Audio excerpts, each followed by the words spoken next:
काँग्रेस पाठोपाठ राष्ट्रवादी काँग्रेसनेही लोकसभा निवडणुकीसाठी पहिली यादी जाहीर केली आहे। या पहिल्याच यादीत बुलढाण्यातून डॉक्टर राजेंद्र शिंगणे यांचे नाव समोर आले आहे।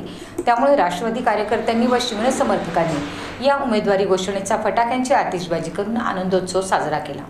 डॉक्टर राजेंद्र शिंगणे यांचे नाव घोषित झाल्यामुळे शिवसेनेचे प्रतापराव जाधव यांच्याशी शिंगणे पुन्हा एकदा लोकसभेच्या रिंगणात आमोरासमोर राहणार असल्याचे स्पष्ट झाले आहे।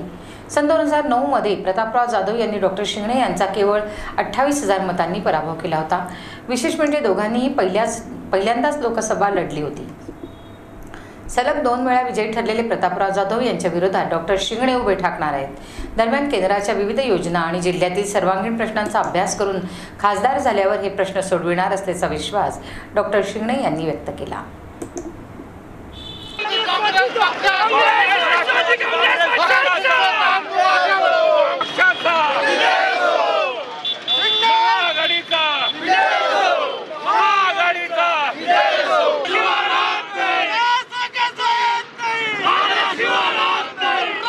सर्वप्रथम मी आदरणीय पवार साहेबांचं मनापासून आभार मानतो की त्यांनी आज राष्ट्रवादी काँग्रेस पक्षाची उमेदवारी या बुलढाणा लोकसभा मतदारसंघामध्ये मला दिली आणि माझ्यावर विश्वास या ठिकाणी दाखवलेला आहे।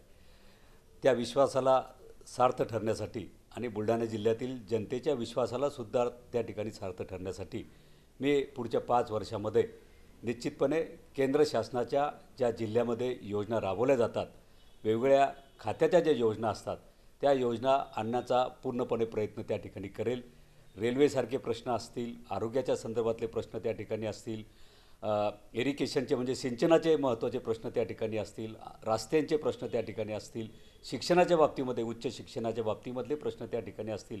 या सर्व प्रश्नांचा त्या ठिकाणी अभ्यास करून आणि त्या संदर्भातला पाठपुरावा करून त्या ठिकाणी निश्चितपणे दिल्लीवरनं केंद्र शासनाच्या माध्यमातून आणि संसदेमध्ये सुद्धा वेळोवेळी जिल्ह्याच्या बाबतीतले प्रश्न उपस्थित करून न्याय देण्याचा प्रयत्न मी खासदार झाल्यावर निश्चितपणे करेल।